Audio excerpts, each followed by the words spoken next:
साथ ही साथ ऐसी भी कुछ बातें होती है कि समाज अर्थात देश अर्थात राज्य अर्थात आप सब तभी एक अच्छे मानव और समाज के लिए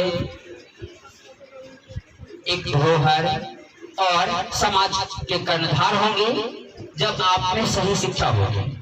जैसे आपको उदय सर बताए कि महेश सर समर्पित हैं शिक्षा के क्षेत्र में। आज अगर इस क्षेत्र में हम आए तो हम भी अन्य लोगों की तरह हम भी सोचा करते थे कि हमें भी आपको जिला पदाधिकारी बनना है। हमसे अगर बचपन में कोई पूछता था क्या बनोगे तो हम बोलते थे पढ़ के जिला पदाधिकारी बनेंगे अर्थात डीएम बनेंगे। लेकिन जब इंटर पास किए हमें भी पढ़ने की शौक थी कि मैं भी जाऊं, मैं भी निकलने ही वाला था पढ़ने के लिए। लेकिन जब उदय सर से मुलाकात हमारा हुआ एक पढ़ाई के दौरान तो उदय सर बोले, उदय सर को पहले हम बताए कि हम भी पढ़ाना चाहते, मन होता है लेकिन फिर कहते हैं कि तैयारी भी करना। उदय सर बोले चलिए पढ़ाने के लिए हम लोग चलते हैं।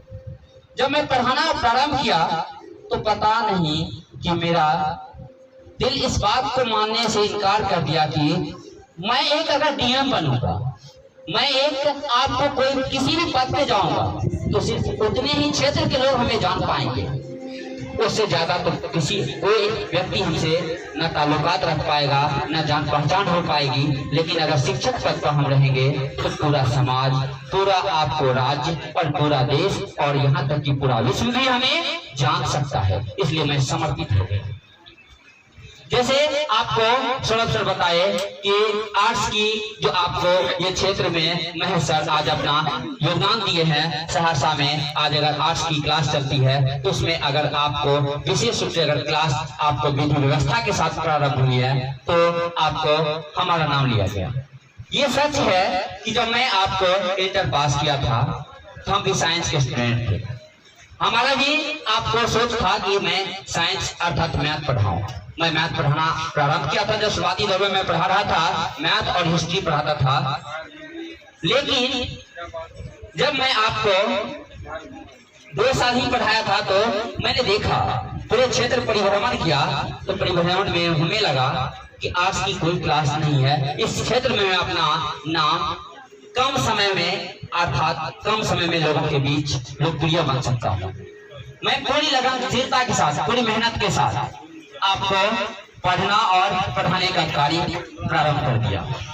अपना पढ़ाई भी जारी रखा और पढ़ाना भी प्रारंभ रखा।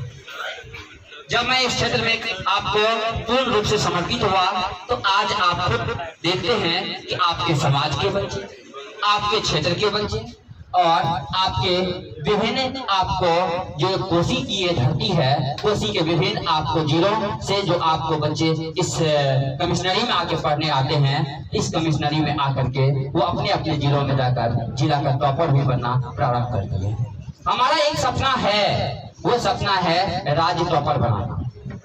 हमने 19 के बाद 20 में सोचा था कि हमारे बच्चे राज्य टॉपर बन ही जाएगा। लेकिन 20 में कोरोना का आगमन हुआ। उस महामारी की वजह से फिर भी हमारे बच्चे जिला में स्थान रखने से कुछ ही अंकों से पीछे रहे। लेकिन अगर आपको इस शहर की बात की जाए तो शहर में सबसे बेहतर आपको अंक प्राप्त किया। फिर आपको 20 से 21 में हम लोग अर्थात उसी उत्साह के साथ आपको बैच को आरंभ किए कि हमको राज्य टॉपर बनाना है।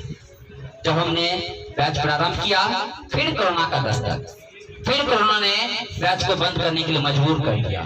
और इस कोरोना के बाद पुनः जब बैच प्रारंभ हुई है तो हम फिर एक बार बच्चों के बीच, आप लोगों के बीच हमने क्रैश कोर्स के रूप में सारे सब्जेक्टों की पढ़ाई को पूर्ण किया।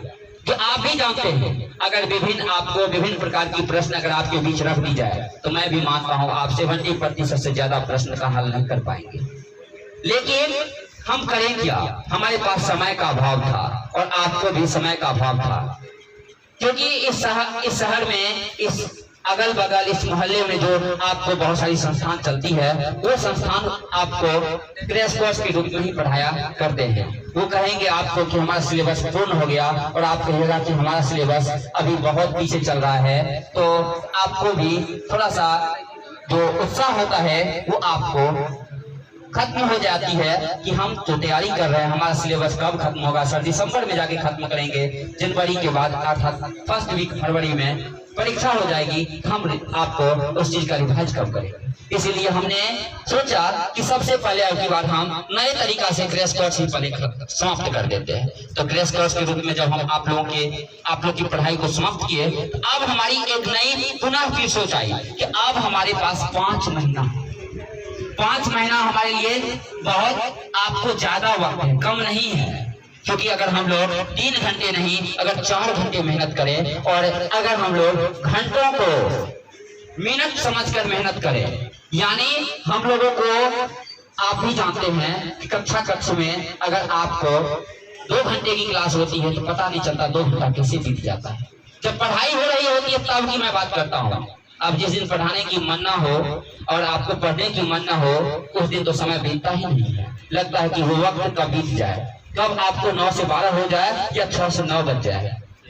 लेकिन जब आप पढ़ने में मग्न होते हैं तो आपको 9 बज जाता है, पता भी नहीं चलता, और आपको 12 से 1 बज जाता है, पता भी नहीं चलता है। तो हम अब इस शिक्षक दिवस पर अपने आप में एक प्रतिज्ञा ले, अपने आप में, ये नहीं कि मैं आपको जबरदस्ती प्रतिज्ञा लेने के लिए बाध्य करता हूँ।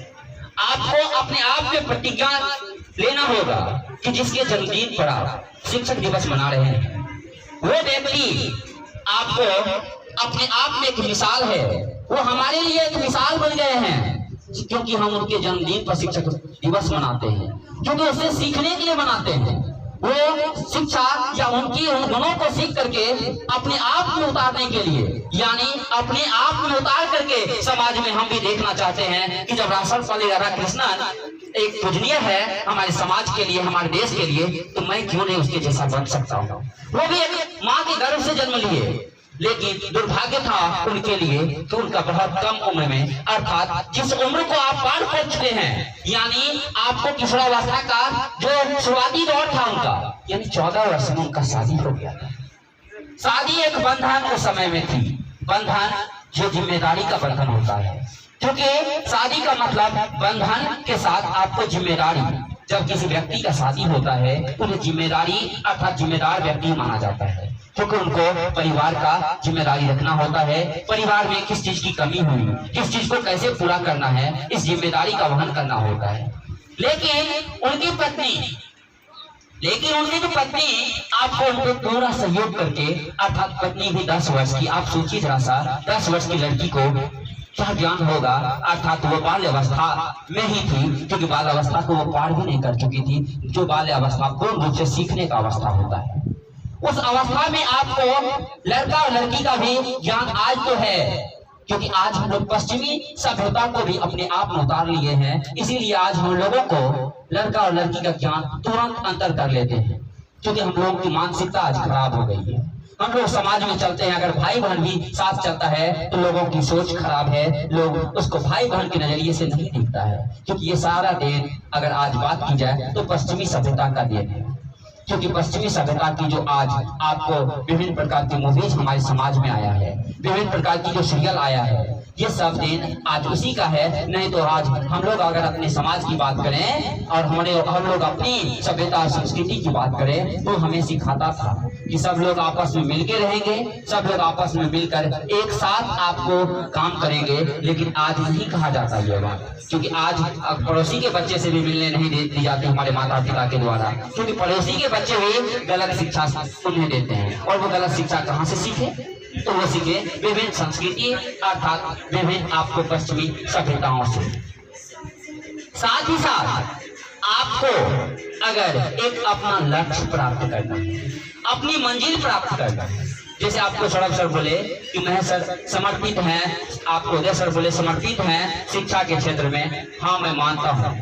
मैं आपको 2019 में भी जब शिक्षक दिवस मनाई जा रही थी उसमें भी मैंने बताया था कि हम पूर्ण रूप से पहली प्राथमिकता आपको संस्था को देते हैं। यही संस्था में विभिन्न क्षेत्रों में, विभिन्न आपको जिलों में और आपके पूरे समाज में एक आपको सम्मान दिया है, एक इज्जत दिया है। नहीं तो आप और मैं अपनी इस कम उम्र की वजह से एक नई पहचान को तो मैं आपको प्राप्त नहीं कर पाता। आपको अगर मैं हो ना हो मैं किसी पदाधिकारी कोई पदाधिकारी भी बन जाता ना, तो वो सम्मान, वो इज्जत, वो प्रतिष्ठा मैं उसमें भी प्राप्त नहीं कर पाता जो प्रतिष्ठा आप हमें शिक्षक बनने की वजह से मिला है। शिक्षक की जो हर एक गुण है उस गुण को मैं कोशिश करता हूँ कि हर वक्त अपने में उतार के रखूं, अपने आप में रखूं। कभी कभी होता है जब मैं आवेश सुनाता हूँ, क्योंकि शिक्षक का एक गुण ये भी है कि उतनी आवेश भी नहीं लाना है, क्योंकि आपको मैंने तुलना किया है शिक्षक और संत एक जैसे होते हैं। संत के ऊपर भी लोग समर्पित होकर पूर्ण विश्वास करते हैं। वो संत जो पहले के हुआ करते थे, अभी तो अपवाद है संत में भी। वो संत जो आपको पूर्ण रूप से समर्पित होते थे, मैं किसी एक धर्म से संत की मैं बात नहीं कर रहा हूँ। आपको अगर इस्लाम धर्म में भी आप बात करते हैं तो वली साहब होते हैं जो पूरे शांत मिजाज के होते हैं, और लोगों के बीच अगर वो शिक्षा देते हैं तो पूरी आपको शांति पूर्वक हो सारे लोग अपने आप में अमल करते हैं और उस पर चलने की कोशिश करते हैं। उसी प्रकार से हिंदू धर्म में भी जो संत होते हैं, तो संत और शिक्षक दोनों समाज में शिक्षा देते हैं और समाज में एक संगठन बनाते हैं और समाज को एक नई दिशा देते हैं और आपको एक अच्छे समाज का निर्माण करते हैं। दोनों को अपने अपने चरित्र का सबसे पहले, क्योंकि उन्हें दोनों को अपने अपने चरित्र का ख्याल रखना होगा, अर्थात चरित्रवान होना होगा। क्योंकि बच्चे उनको आदर्श जब मानते हैं, जब आपको समाज के लोग संत को आदर्श मानते हैं और संत का जब चरित्र खराब होता है तो वो व्यक्ति बताइए उन्हें कितनी ठेस लगती होगी। कोई व्यक्ति कितने आपको अपने आप में अफसोस करते होंगे कि मैं किसको आदर्श मान लिया। आज आप सर्वपल्ली राधाकृष्णन को आप आदर्श इसलिए मानते हैं, इसलिए उनके जन्मदिन पर शिक्षक दिवस मनाते हैं कि वो व्यक्ति एक कम उम्र में जब बंधन में बंध गए, फिर भी आपको मैट्रिक से पास किए थे। आप जरा सोचिए, मैट्रिक के बाद उन्होंने इंटर, और इंटर में भी उन्होंने साइंस नहीं रखा था। जैसे अभी आपको सौरभ सर बताए थे कि आर्ट्स की विषय जो है वो आपको अपने आप में कम नहीं है। आज अगर आपको जिला पदाधिकारी बनना है, बीडीओ बनना है, एसडीओ बनना है, अर्थात विभिन्न पद जो हमारे हिंदुस्तान का, अगर आपको एग्जाम फेस करके आप अगर पद को प्राप्त करते हैं, उसमें सबसे सर्वोच्च पद होता है ये सब। उसमें सारी जगहों पर आर्ट्स ही आर्ट्स है, अर्थात आर्ट्स ही आर्ट्स की दुनिया है। और इस विषय को आप कैसे कम आंकते हैं? वही विषय रख करके उन्होंने भी अपना इंटर, बीए अर्थात एमए भी किए, जो मास्टर की डिग्री हो दर्शन शास्त्र से प्राप्त किए, जिसको कि आप फिलोसफी कहते हैं। दर्शन शास्त्र से जब वो आपको एमए किए, तो एमए के बाद वो प्राध्यापक के रूप में पढ़ाना आरंभ कर दिए। और आपको ये भी कहा जाता है कि अपनी आर्थिक स्थिति खराब होने की वजह से, क्योंकि पिताजी जो थे वो एक साधारण राजस्व कर्मचारी थे और उनके ऊपर कई बच्चों की जिम्मेदारी, और उन जिम्मेदारियों का वहन करना, आपको एक राजस्व कर्मचारी जब ईमानदार हो तो दिक्कत होती है, क्योंकि ईमानदारी का पैसा बहुत कम पैसा होता है, और उसमें अगर आप खुश हैं तो वो बहुत अधिक पैसा होता है। उसी में वो अपने बच्चों को शिक्षा दिए ईमानदारी का, और आपको सर्वपल्ली राधाकृष्णन अपनी शिक्षा प्राप्त करने की वजह से आगे बढ़ते गए, अर्थात शिक्षक से प्राध्यापक अर्थात कॉलेज में गए, कॉलेज से वो आपको फिर सहायक जो प्रोफेसर के रूप से आपको प्रोफेसर बने। इस प्रकार से अपनी पदों को इस शिक्षा की वजह से प्राप्त करते गए और आगे बढ़ते गए। और आपको हमारे हिंदुस्तान का जो दूसरा सर्वोच्च आपको स्थान वाला पद होता है, राष्ट्रपति के बाद उपराष्ट्रपति, वो हमारे भारत के प्रथम उपराष्ट्रपति बने। 2 कार्यकाल को उन्होंने पूरा किया, अर्थात 10 वर्ष का कार्यकाल को उन्होंने पूरा किया। पूरा करने के बाद जब वो आपको उस समय में हमारे देश के सर्वोच्च स्थान वाला जो पद है राष्ट्रपति, और राष्ट्रपति उस समय में हमारे देश के डॉक्टर राजेंद्र प्रसाद थे। डॉक्टर राजेंद्र प्रसाद के बाद 1962 में ये हमारे देश के राष्ट्रपति बनते हैं। और राष्ट्रपति जब बनते हैं तो आप सोचिए जरा सा कि इससे पहले कितने बच्चों से उनको लगाव होगा, और बच्चों को भी उनसे कितना लगाव होगा, क्योंकि लगाव की वजह से आपको बच्चे जाते हैं उनसे मिलने। और बच्चों में एक अलग खासियत होता है, बच्चों की अलग एक आपको सोच होती है। जैसे आप ही में से कुछ बच्चों ने कहा 10th क्लास से कि आज की जो शिक्षा व्यवस्था है, आज के शिक्षक आपको सिर्फ लोभ की वजह से शिक्षक दिवस मनाते हैं। ये गलत नहीं है, ये भी बात सच है कि आज के शिक्षक पहली प्राथमिकता रखते हैं कि तुम हमें दे क्या रहा है, तुम कितना पैसा हमें दे सकते हो, तुम कितना सामान हमें दे सकते हो। तो सामान की वजह से भी हकीकत है कि कितने शिक्षक सिर्फ सामान की वजह से शिक्षक दिवस मनाते हैं। अगर हम लोग इसकी बात करें तो मैं मानता हूँ हमें कभी कभी अपने समाज में अफसोस होता है कि मैं उस समाज में जी रहा हूँ, मैं उस देश के नागरिक हूँ जो देश अपनी संस्कृति अपनी सभ्यता के लिए मिसाल है, लेकिन आज उसकी संस्कृति और उसकी सभ्यता को क्या हो गया कि वो ग्रहण लगने गया, तो सारा चीज उसका समाप्त हो गया। और आज हर जगह लोगों को लोभ ही लोभ है, लोभ ही लोभ है। बच्चे को अलग लोभ है, शिक्षक को अलग लोभ है, आपको समाज के लोगों को अलग लोभ है, गार्जियन को अलग लोभ है। लोभ ही लोभ क्यों आ गया है? क्योंकि पहले के शिक्षक समर्पित होते थे बच्चों के ऊपर, और बच्चे भी समर्पित रहते थे कि हमें शिक्षा कैसे प्राप्त करना है। हम लोग जब पढ़ाई करते थे तो ऐसा भी समय हम लोगों ने देखा कि बच्चे खड़े होकर के भी पढ़ाई किया, हम लोग भी कभी कभी खड़े होकर के भी लिखा करते थे। आज के बच्चे को पहले सीट चाहिए, आज के बच्चों को पहले पूरी विधि व्यवस्था चाहिए, पहले बैठने की आपको पूरी सुविधा चाहिए। लेकिन ये मैं नहीं कहता हूँ कि सिर्फ हमारे यहाँ के बच्चे इतनी सुविधा के लिए मांग करते हैं, क्योंकि जिस कक्ष में अभी आप बैठे हैं ये ना तो आपको ईंट की भवन से बनी हुई है, ये आपको ना ही आपको विभिन्न प्रकार की इसमें टाइल्स लगी हुई है, ना इसमें आपको अधिक से अधिक संख्या में पंखा लगा हुआ है, ना एसी लगा हुआ है। मैं इसका एक तुलना क्या करूं, मैं इसको एक आपको शिक्षा का केंद्र तो ये है ही, ये विद्या की मंदिर तो है ही, लेकिन ये झोपड़ी से बना हुआ है जिसको आप ठोस का घर कहते हैं, उस रूप में ये बनी हुई है। लेकिन इसमें सरस्वती का वास है। हिंदू धर्म के लोग माँ सरस्वती को विद्या की देवी मानते हैं और उसका इसमें वास है। मैं इसे मंदिर मानता हूँ, क्योंकि इसके बाहर मैं जब जाता हूँ तो कभी कभी हमें भी लगता है कि मुझे भूख लगा हुआ है। मैं जब रोड पर निकलता हूँ तो हकीकत है कि हमारे सारे मित्र कहते हैं कि आप सिर्फ खाने वाले व्यक्ति हैं। जहाँ रास्ते में निकलते हैं तो हकीकत में देखता हूँ ना कुछ बिक रहा है तो मेरा मन होता है पहले रुक करके खा ले, उसके बाद बढ़े। कोई खा रहा है और हमको नहीं कहा खाने के लिए, मन करता मैं छीन के खा जाऊं, क्योंकि भूख लगा रहता है। और इस मंदिर में प्रवेश करता हूँ, पता नहीं कि इस भूख का क्या होता है, हमें भूख लगता ही नहीं है। लगता है कि बच्चों को कितना शिक्षा दो, बच्चे हमारे किस मंजिल को प्राप्त करें, वो मंजिल को प्राप्त करें जो वो सूरज की तरह अगर वो दिखे वहां से चमके, तो उसमें नाम होगा कि आर्ट्स क्लासेज का वो देन है, वो टारगेट कोचिंग सेंटर का देन है, वो महेश सर का देन है, और इस संस्था में काम करने वाले हर एक सहयोगी शिक्षकों का देन है, और वो हर एक हमारे एक मित्रों का देन है।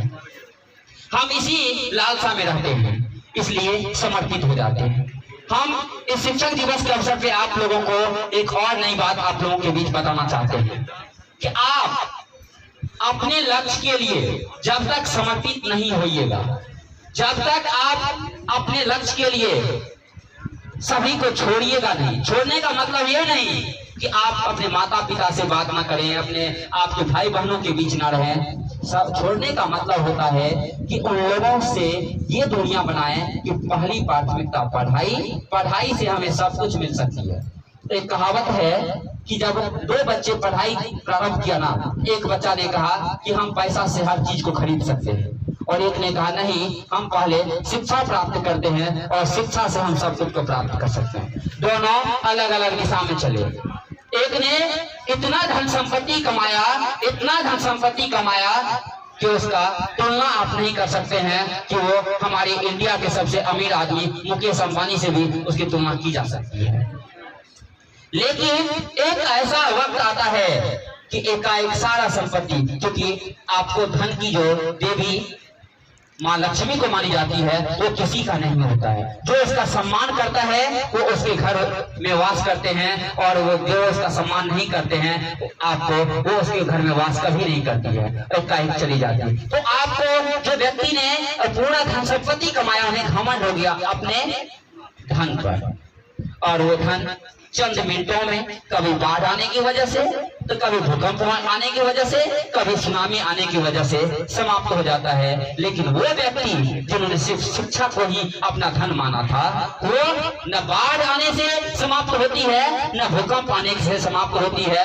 अर्थात वो हम उस व्यक्ति का सबसे बड़ा धन, जिसको आप मानवीय पूंजी के रूप में मानते हैं, वो व्यक्ति का धन कभी समाप्त नहीं होता है। वो जहां भी जाएंगे सूरज की तरह चमकेंगे और उन्हें ये जो भौतिक वस्तु है जिसके पीछे आप दौड़ रहे होते हैं, वो उन्हें प्राप्त हो जाता है, जिससे जीवन जिया जा सकता है। इसलिए आप भौतिक वस्तु के पीछे आप अभी ना दौड़ें। ये आपको जो दिख रहा है संपत्ति, चाहे वो पंखा हो, चाहे वो पैसा हो, चाहे वो आपको कार हो, चाहे वो आपको मोबाइल ही क्यों ना हो, अर्थात ये सारा वस्तु आपको चंद मिनटों में आपके पास से गायब हो सकता है। इसको जो है ना आपके भाई बंटवारा करेंगे ना, तो बंटवारे में कभी कभी काट करके बांटेंगे, ना आपका होगा ना आपके मित्र उनका या आपके भाई उनका उपयोग कर सकता है। लेकिन आपके पास जो शिक्षा रूपी मानवीय पूंजी है, वो उसको कोई नहीं बांट सकता है। हमसे ना मेरा भाई बांट सकता है, ना हमसे मेरा आपको पुत्र बांट सकता है, ना आप हमसे बांट सकते हैं। यानी वो मानवीय पूंजी ना आपको पानी पड़ने से गल सकता है, ना बाढ़ आने से वो समाप्त हो सकता है, ना भूकंप आने से समाप्त हो सकता है। अर्थात इसीलिए हम लोग मानवीय पूंजी अर्थात शिक्षा प्राप्त करें। अगर शिक्षा प्राप्त करते हैं तो हकीकत में हमें किसी लोगों की आपको जो सहायता की आवश्यकता होती है, आश्रय की आवश्यकता होती है, वो आवश्यकता नहीं होगी। अपने शिक्षा के बदौलत आप हर जगह सम्मान पाएंगे। और जैसे सौरभ सर आपको एक और बात बताए कि आप अगर शिक्षित होते हैं, आपके चारों तरफ शिक्षित व्यक्तियों का आपको समावेश होता है। चारों तरफ शिक्षित ही शिक्षित नागरिक आपके बीच बैठते हैं, ये भी सच है। अगर आप चोर रहिएगा तो चारों तरफ चोर ही चोर से दोस्ती होगी। अगर आप शिक्षक हैं तो आपको दोस्ती शिक्षकों से ही होगी। और अगर आप छात्र हैं और आप अगर तेज स्टूडेंट हैं तो आपसे जो आपको अन्य तेज स्टूडेंट होगा या आपको जो भूसकोल स्टूडेंट होगा, वो तेज से भी दोस्ती करने की कोशिश करता है। क्योंकि कहा जाता है कि अगर दौड़ लगाया जाता है ना, तो किसी को आगे तो बढ़ने दो, उसको अगर देख करके दौड़ोगे तो तुम भी सफल हो ही जाओगे। तो उस आधार पर वो दोस्ती करता है और उसकी सिर्फ एक ही लक्ष्य होती है, और वो लक्ष्य होता है शिक्षा को प्राप्त करना। शिक्षा को प्राप्त करने की ही उसकी एक खास ललक होती है। इसलिए इस दिवस पर मैं एक और बात आप लोगों के बीच फिर रखने जा रहा हूं। आप शिक्षक को आदर्श अपने जीवन में माने, लेकिन जब आप 10th और 12th को पास करते हैं, आप में भी वो ज्ञान हो जाता है सही और गलत को पास यानी नजरअंदाज करने, अर्थात सही क्या है और गलत क्या है। तो गलत है तो नजरअंदाज आपको करना होगा, अर्थात उससे दूर आपको हो जाना होगा। अगर कोई व्यक्ति आपके मित्र हो या कोई आपसे उम्र में बड़े भी हो, या आपको मैं बार बार कहता हूं कि आप हमारी संस्था में जब पढ़ते हो तो आप अपनी राय रखें कि सर फला चीज को अगर ऐसे किया जाए तो इससे बेहतर हो सकता है। आप निश्चित राय रखें, क्योंकि मैं ऐसा नहीं मानता हूं कि आपसे मैं कुछ नहीं सीख सकता हूं। मैं आपसे भी बहुत कुछ सीखता हूँ। कभी कभी आपके बोलने की जो आपको तरीका होता है, आपके चलने की जो तरीका होता है, आपको समाज में जो आप में अच्छाई होता है, मैं उसको निश्चित लेने की कोशिश करता हूँ कभी कभी। क्योंकि विभिन्न समाज के जब बच्चे आते हैं, उस समाज में हकीकत में कुछ अलग विशेषता होती है। कुछ समाज में लोग इतना ज्यादा एकता के साथ रहते हैं कि आपको मैं भी अंदाजा नहीं लगा सकता हूं कि आज भी हमारे हिंदुस्तान के लोग इतने एकता के साथ रहते हैं। क्योंकि एकता सिर्फ हमें देखने को मिलती है ग्रामीण क्षेत्रों में। इसलिए कभी कभी हम बच्चों से भी यानी आप लोगों से भी कुछ ऐसी चीजें को अपने में उतारने की कोशिश करता हूं कि लगता है कि ऐसी इस व्यवहार को अगर मैं करूं तो समाज में कुछ अलग ढंग का समाज बनेगा। क्योंकि ग्रामीण क्षेत्र से बच्चे जो आते हैं वो आपको कुछ समाज के लिए सीख देने के लिए अलग तरीका का भी शिक्षा अर्थात अपने व्यवहार लेकर आते हैं, तो वो उसका अलग व्यवहार होता है। साथ ही साथ हम आपको एक और नई बात आप लोगों के बीच रखने जा रहा हूं। वो बात है आपको लक्ष्य को प्राप्त करने की। लक्ष्य ऐसे नहीं मिलता है, वो गुरु के सहयोग से मिलता है। कहते हैं ना आप कि गुरु केवल राह दिखाते हैं, चलना खुद को पड़ता है। ये भी सच है, गुरु रास्ता दिखाते हैं। मैं आप लोगों को क्या कहता हूँ, हमारे ही मित्र, हमारे आप ही इस समाज के जो भी शिक्षक है, राष्ट्र निर्माता, वो क्या करते हैं, आपको रास्ता दिखाते हैं कि इस रास्ता से चलोगे तो आपको ये मंजिल प्राप्त होगी, इस रास्ता से चलोगे तो ये मंजिल प्राप्त होगी, इस रास्ता से चलोगे, चलते रहोगे, कुछ प्राप्त नहीं होगा। मैं कभी कभी कहता हूँ ना कि आप जो अवस्था में हैं, इस अवस्था का नाम है किशोरावस्था, कि आंधी तूफान की अवस्था है। इस पर हम क्यों कहते हैं कि इस अवस्था में माता पिता और गुरु का कुछ विशेष कर्तव्य होता है। इस पर देख लीजिए, अर्थात आपके ऊपर नजर रखना, क्योंकि आपकी जो राह है, आपकी जो रास्ता है, हो सकता है कि आप ऐसी रास्ता पर कदम रख देते हैं कि जिस रास्ता का कोई मंजिल नहीं होता है, जिस रास्ता का कोई लक्ष्य नहीं होता है। इसलिए रास्ता दिखाने का एक मार्गदर्शक अगर होते हैं तो वो शिक्षक होते हैं। तो शिक्षक की वजह से ही बच्चे आपको शिक्षित हो पाते हैं। इसलिए शिक्षक का कई परिभाषा होता है। शिक्षक वो है जो बच्चे को ऊंची शिखर तक पहुंचा देते हैं। शिक्षक वो है जो व्यक्ति को शिक्षित कर देते हैं। शिक्षक वो है जो समाज को एक नई रास्ता देते हैं और बच्चों के उस रास्ते पर चलने के लिए प्रेरित करते हैं। शिक्षक वो है जो समाज का एक अच्छे समाज का निर्माण में अपना 100% सहयोग अर्थात योगदान देते हैं। शिक्षक वो है जो आपको एक नई मंजिल के साथ साथ अपने आप यानी एक आदर्श व्यक्ति को मान करके उसके जैसे बनने योग्य आपको बनने के लिए प्रेरित करते हैं। जैसे आप अभी जो आपको 11th and 12th arts classes में लोगों के बीच से हमें भी सुनने मिलता है कि लड़कियों की संख्या यहाँ अधिक है, तो लड़की आगे बढ़ती है। ये प्रेरणा लड़कियों किसे ली? सर्वप्रथम कौन ऐसी लड़कियां आपको इस शिक्षा के क्षेत्र में अपना कदम उठाई? तो वो आपको सावित्री बाई फुले, जो आपको ज्योतिबा फुले की पत्नी हुआ करती थी। आप सोचिए जरा सा, 9 वर्ष की अवस्था में उनका भी शादी हुआ था और उनके पति शिक्षक भी हुए, उनके पति ही उनके गार्जियन स्वरूप में भी बन के रहे, उनके पति ही उनके हर एक रास्ता दिखाने वाले आपको मार्गदर्शक के रूप में है। इसलिए कभी कभी हमारे समाज में ऐसा भी होता है कि लोग कहते हैं कि शादी के बाद उसकी जिंदगी अर्थात पढ़ाई बंद हो जाती है। ऐसा नहीं है। आप अपने समाज में ऐसे लोगों को मिसाल के रूप में देखें, यानी उदाहरण के रूप में लें कि जब फलाना व्यक्ति पढ़ाई आपको पूर्ण किया यानी शादी के बाद। आज सोचिए जरा सा, सावित्री बाई फुले प्रथम शिक्षिका हमारे हिंदुस्तान की, और 9 वर्ष में शादी, और 9 वर्ष में उन्हें क्या ज्ञान होगा ये आप खुद जानते हैं। ज्ञान का इतना अभाव था, लेकिन फिर भी पति 13 वर्ष के थे। पति में भी कुछ विशेष समझदारी, क्योंकि मैं बार बार आपको कहता हूँ, आप उस समाज के लोग हैं, उस राज्य के लोग हैं, उस देश के लोग हैं जिस देश से लोग आज प्रेरणा लेते हैं दूसरे देश के लोग, कि इंडिया की जो सभ्यता है, इंडिया की जो कल्चर है, इंडिया की जो रीति रिवाज है, उसका जो पहनावा है, मैं अपने में उतारूं। लेकिन हम लोग शिक्षा के अभाव में, संस्कार के अभाव में, क्योंकि शिक्षा के साथ जुड़ा हुआ है संस्कार।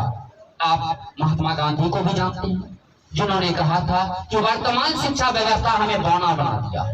बौना ये शब्द क्या है? ये शब्द है छोटापन बना देना। आज बताइए, आप पढ़े लिखे हैं, आप हकीकत में इंटर पास करने जा रहे हैं। मैं आपको कहता हूं कि आप जो पुराने समय के लोग हैं, जो आपको आजादी के समय के लोग हैं, या आपको 1975-76 में जो लोग मैट्रिक इंटर किए हैं, जो आपको 80 में किए हैं, जो आपको 95 से पहले किए हैं, मैं कहता हूं अभी भी कि आज के MA पास भी हो ना, उस समय के मैट्रिक पास के सामने फेल है।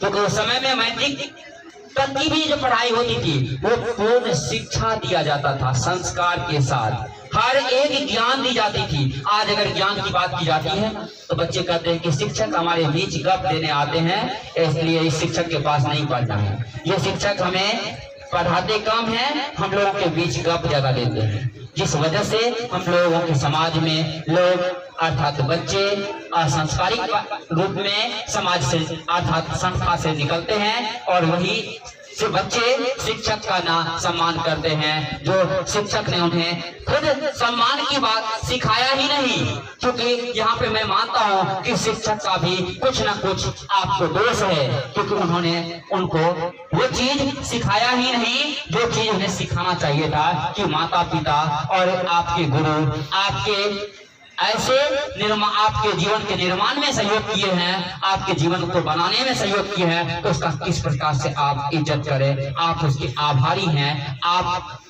जो आपके ऊपर उनका ही आपको हाथ रहा, जिस कारण आप इस योग्य बने हैं। लेकिन क्या आज के बच्चे उनका इज्जत नहीं करते हैं? मैं भी कभी कभी देखता हूँ, मैं भी आपके बीच में बार बार बोलता हूँ कि मैं जब रास्ते से चलता हूँ तो कभी कभी बच्चे पूछ बैठते हैं कि सर कहाँ घूम रहे हैं, जो कि उनको पूछने का ये अधिकार है ही नहीं। वो कहाँ घूम रहा है ये बात वो भूल जाता है और पूछते हैं कि सर कहाँ घूम रहे हैं।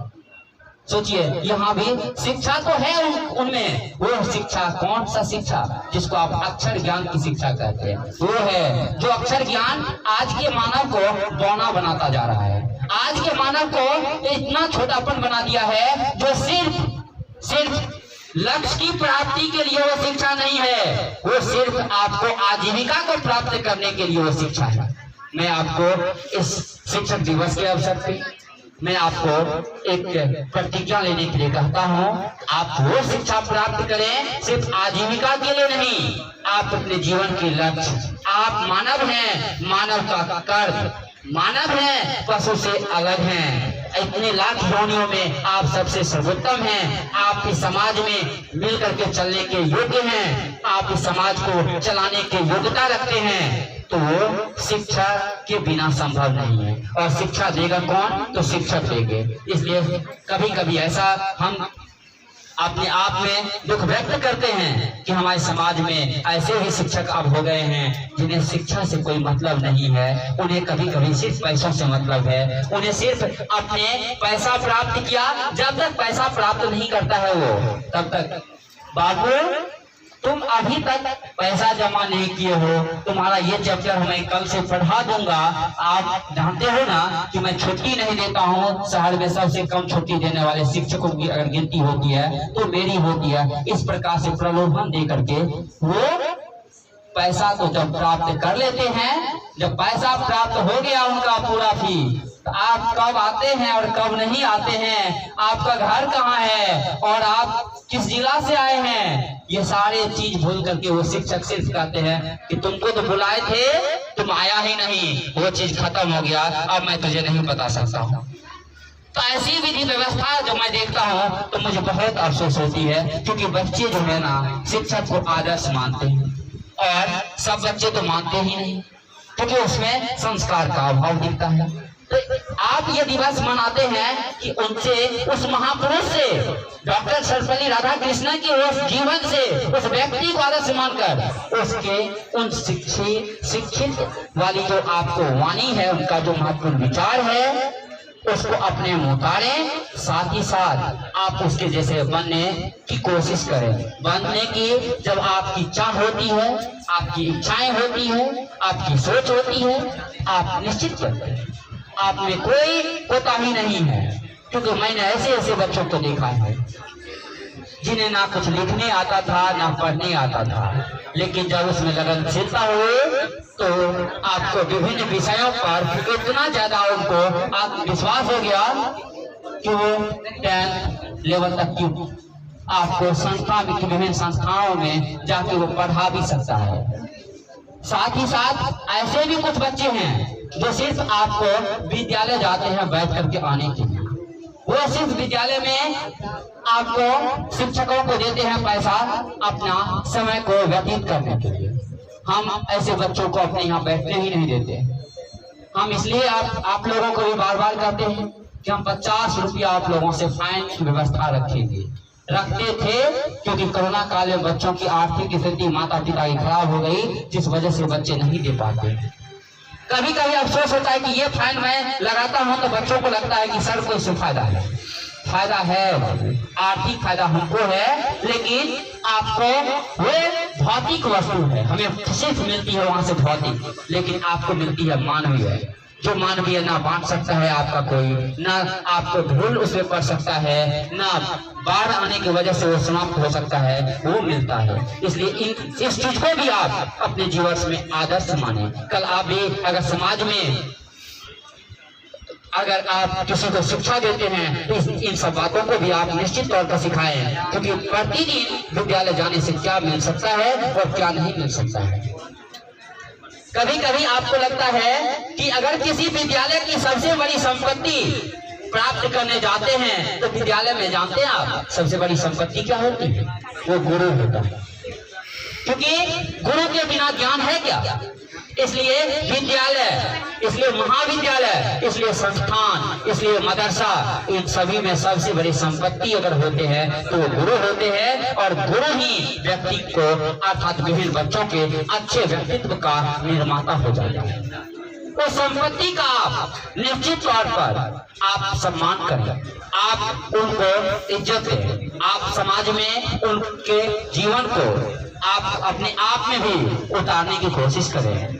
मैं उन शिक्षकों के लिए नहीं कर रहा हूँ, शिक्षक तो हैं, समाज के निर्माता हैं, समाज में अपना योगदान करते हैं, लेकिन कभी कभी सिर्फ अपनी आर्थिक फायदा के लिए, कभी कभी समाज को बुराई के रास्ता दिखाते हैं। ऐसे शिक्षकों के लिए मैं ये नहीं कि मैं सम्मान उनका नहीं करता हूँ, लेकिन उन्हें एक नई सीख अर्थात नई सोच और उन्हें एक नई विचार के साथ बदलकर बच्चों के जीवन के भविष्य के बारे में उन्हें बताकर शिक्षा देना होगा। इसलिए कहा जाता है कि आपको ये खुद जो है आपको सर्वपल्ली राधाकृष्णन का ही कहना था कि अगर व्यक्ति शिक्षा प्राप्त ना करे तो ये मस्तिष्क जो है वो सदुपयोगी नहीं हो सकता है, वो दुरुपयोगी होगा। उन्हें गलत गलत भावनाएं आएगी मन में, उन्हें गलत गलत सोच आएगी, और इनको अगर अच्छा बनाना है, सदुपयोगी बनाना है तो शिक्षा सबसे पहले लेना होगा। तो शिक्षा के बिना ये सदुपयोगी नहीं हो सकता है। इसलिए एक और बातें हैं कि भगवान की पूजा नहीं होती, बल्कि उन लोगों की पूजा होती है जो उनके नाम पर बोलने का दावा करते हैं।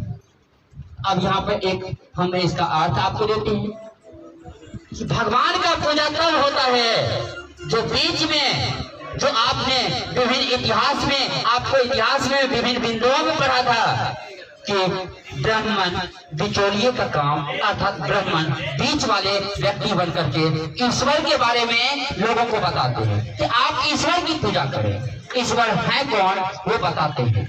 तो वो बताने वाले आपको जो व्यक्ति होते हैं, उसी प्रकार से शिक्षा देने वाले वो शिक्षक होते हैं।